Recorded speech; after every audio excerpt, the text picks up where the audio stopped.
Hello बच्चों, कैसे हो आप सब। उम्मीद करते हैं आप लोग अच्छे होंगे। मैं हूं कुमार हीरो सर और आज मैं आपको बताने वाला हूं समांतर श्रेणी चैप्टर में कुछ इम्पॉर्टेंट प्रश्न जो हर साल हर बार एग्ज़ाम में आता ही आता है और इन सब प्रश्नों को हम एक एक कर डिस्कस करने वाले हैं। तो आप वीडियो के अंत तक ज़रूर बने रहिए ताकि आपको कोई भी इम्पॉर्टेंट क्वेश्चन छूट न जाए। तो देखिए, सबसे पहला जो इम्पॉर्टेंट क्वेश्चन है वह इस तरह से पूछा जाता है कि AP 2 7 12 डॉट डॉट डॉट का 10वां पद ज्ञात कीजिए। यहाँ पर 10वां पद पूछा गया, हो सकता है 20वां पद पूछे, 30वां पद पूछे, तो इस तरह से आप लोगों से सवाल पूछा जाता है। तो कैसे हम इस सवाल को हम लोग कैसे बनाते हैं, सबसे पहले तो आप जान लीजिए कि अगर AP में कोई पद दिया गया है तो प्रथम जो होता है, शुरू में जो होता है उसको हम A बोलते हैं, यानी प्रथम पद। तो A बराबर आप यहाँ पर देख पा रहे हैं कि आपके पास क्या है, डू है, ठीक है। और उसके बाद आपको निकालना होता है D। अब D क्या होता है, तो D हम लोगों को बोलते हैं सार्व अंतर। D को क्या बोलते हैं, सार्व अंतर। और सार्व अंतर कैसे निकालते हैं, तो याद रखिएगा इसके लिए फॉर्मूला दूसरा माइनस पहला, इसलिए हम लिखे हैं T2 माइनस T1। तो आप देख सकते हैं दूसरा कहने का मतलब यहाँ पर आपको स्पष्ट दिखाई दे रहा है 7 है, तो लिखेंगे 7। और T1 मतलब पहला, तो 7 माइनस 2 को आप घटा लीजिए तो आपका कितना आया, 5। तो इस तरह से आपका D निकल गया, A निकल गया। अब आप सोचिए कि कितना पद पूछ रहा था, 10वां पद। तो यहाँ पर आप लिख सकते हैं कि n बराबर 10, क्योंकि 10वां पद पूछ रहा है तो n का मान आप 10 लिख सकते हैं। अब रही बात कि आप लोगों से क्या पूछा, 10वां पद के लिए आपको एक फार्मूला चाहिए। जैसे nवां पद के लिए हम आपको फार्मूला पहले भी बता दिए हैं, तो इसको आप an लिख सकते हैं या Tn भी लिख सकते हैं, ठीक है। तो an का फार्मूला होता है a plus n minus 1 into D. एक बार फिर से इस फार्मूला को देख लीजिए, an बराबर a plus n minus 1 into D. अगर कोई भी पद आपसे पूछे तो ये फार्मूला लगाइएगा, बस आप इसमें मान रख दीजिए। तो देख लीजिए n का मान तो 10 है, यानी a 10 आपको निकालना है। तो देख सकते हैं a का मान यहाँ पर आप देख पा रहे हैं कितना है, 2 है, तो आप लिखिए a का मान 2 प्लस ये n है, और n का मान यहाँ आप देख पा रहे हैं 10 है, तो आप लिख दीजिए 10 और माइनस 1 और गुना में लिखिएगा इस d का मान। तो देखिए d का मान अभी आप निकाल के लाए हैं 5, तो यहाँ पर लिख सकते हैं 5।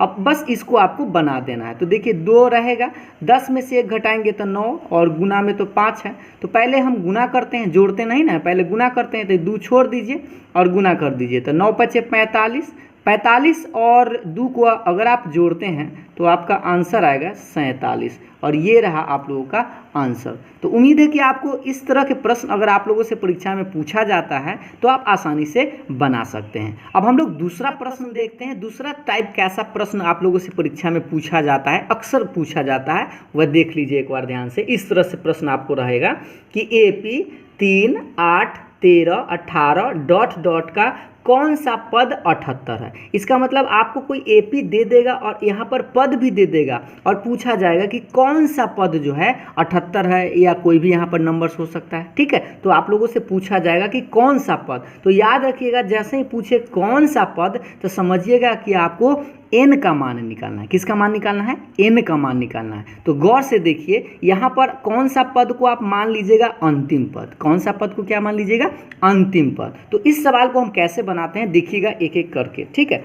सबसे पहले आप क्या कीजिए, a का मान निकाल लीजिए। तो देखिए a मतलब प्रथम पद होता है, तो जो शुरू में दिया हुआ रहेगा वही आपका a होगा। तो देख पा रहे हैं a का मान यहाँ पर, तो a का मान क्या है, 3 है, तो आप a का मान 3 लिख दीजिए, ठीक है। उसके बाद आपको निकालना है d का मान। तो d आप समझते हैं कैसे निकलता है, दूसरा में से पहला घटाते हैं। तो आपको फॉर्मूला भी याद है, T2 माइनस T1। तो दूसरा कितना है, 8 है, तो 8 में से आप 3 को घटा लीजिएगा तो आपका आंसर आएगा 5। तो इस तरह से आप a का मान पता हो गया, d का मान भी आपको निकल गया। अब आप सोचिए कि अभी आपको क्या दिया गया था कि कौन सा पद 78 है। तो ये जो आपका पद है ना, ये अंतिम पद होता है। कौन सा पद होता है, अंतिम पद। तो इसको हम लिख सकते हैं Tn बराबर 78। Tn बराबर कितना लिखेंगे, 78। और आप लोगों से पूछा गया कि n का मान क्या होगा, ठीक है। ये सवाल समझ में आ गया आप लोगों को कि a का मान यहाँ से हम निकाल लिए, d का मान आप दूसरा में से पहला घटा लीजिएगा तो निकल जाएगा, और ये जो आपको दिया गया था ये अंतिम पद है, यानी कि अंतिम पद को हम 78, Tn बराबर 78 लिख दिए, ठीक है।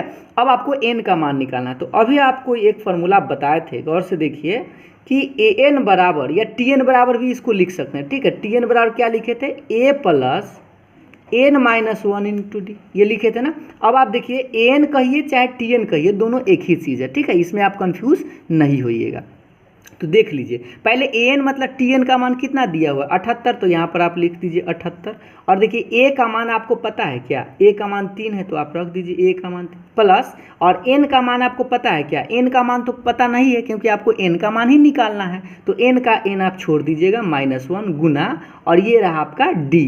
तो डी का मान देख लीजिए, डी का मान यहाँ पर आपको दिखाई दे रहा है 5, तो आप 5 लिख दीजिएगा। अब आपको क्या करना है, इसमें आपको n यहाँ पर दिखाई दे रहा है, इसी का मान आपको निकालना है। तो इसको समीकरण बनाना पड़ेगा। सबसे पहले हम क्या करें, इस 3 को आप इधर ला सकते हैं, तो इस तरह से लिख सकते हैं 78 - 3 और बराबर के बाद n - 1 इंटू 5 इसको छोड़ दीजिए, ठीक। और 78 में से आप 3 को घटा लीजिए तो 75 बचेगा, और बराबर के बाद n - 1 गुना 5 छोड़ दीजिए, ठीक। अब आप चाहें तो इस 5 से, गौर से देखिएगा, अगर आप चाहें तो इस 5 को आप इससे काट सकते हैं, ठीक है। कितना बार में काट सकते हैं, तो आप जानते हैं 15 × 5 = 75, तो इसको आप 15 लिख सकते हैं, ठीक। अब उसके बाद हम क्या करेंगे, इधर 15 बचा, इधर क्या बचा n - 1।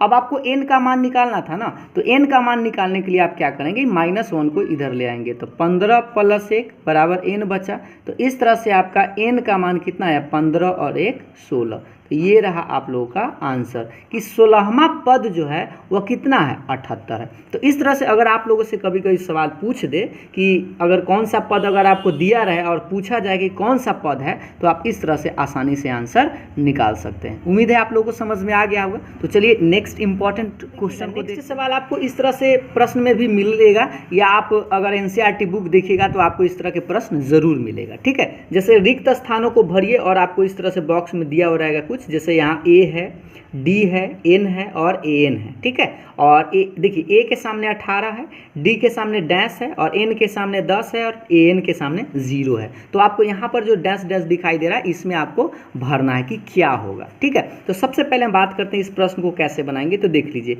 ए के सामने कितना है, ए के सामने -18 है, तो आप लिख दीजिए ए के मान -18, और डी के सामने खाली है, यानी कि आपको डी का मान पूछ रहा है, ठीक है। तो डी बराबर 8 हो गया। फिर एन के सामने आपको दिखाई दे रहा है 10 है, तो एन का मान 10 हो गया। फिर देखिए ए एन का मान दिखाई दे रहा है, ए एन का मान 0 है, तो ए एन का मान हम 0 लिख दिए, ठीक। अब आप एक फार्मूला यूज़ करेंगे, वही जो अभी आपको बताया गया है, ए एन बराबर कितना, a + n - 1 इंटू डी। तो इसमें देखिए एगो ए एन होता है, एगो ए होता है, एगो एन होता है, एगो डी होता है, तो 4 गो टर्म होता है। 4 गो में देखिए 1 2 3 गो पता है, और चौथा आपको निकालना है। तो बस आप इसमें मान रखते जाइए, निकल जाएगा। तो देख लीजिए एन का मान आप यहाँ से देख पा रहे होंगे 0 है, तो यहाँ पर लिख दीजिए 0 बराबर, ए का मान भी आपको पता है, ए का मान -18, तो लिख दीजिए -18 प्लस, एन का मान पता है क्या, बिल्कुल पता है, एन का मान 10 है, तो आप लिख दीजिए 10 -1 और गुना ये रहा आपको डी। तो डी का मान तो आपको निकालना ही है, तो आपको ये तो डी लिखना ही पड़ेगा, ठीक है। अब आप देखिए -18 इधर ले आइए, तो इधर आ जाएगा तो +18 हो जाएगा, चिन्ह बदल जाएगा ना।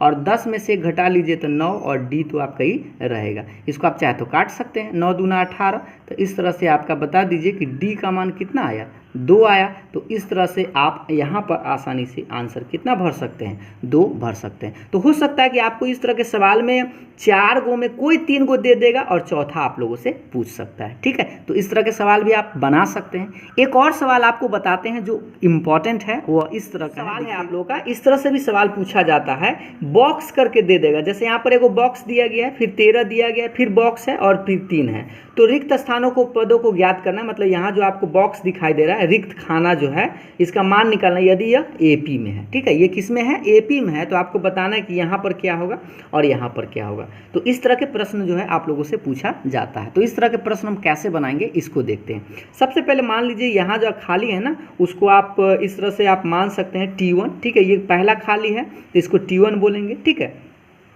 तो इसको हम ऐसे लिख दिए T1, फिर क्या इतना लिखेंगे 13, फिर यहाँ पर खाली है, तो इसको मान लीजिए, ध्यान दीजिएगा, क्या है T1 है, ये T2 है, और ये कितना है T3 है, तो ये T3 हो गया, और ये 3 है। ये किस में है, AP में, ठीक है, AP में है।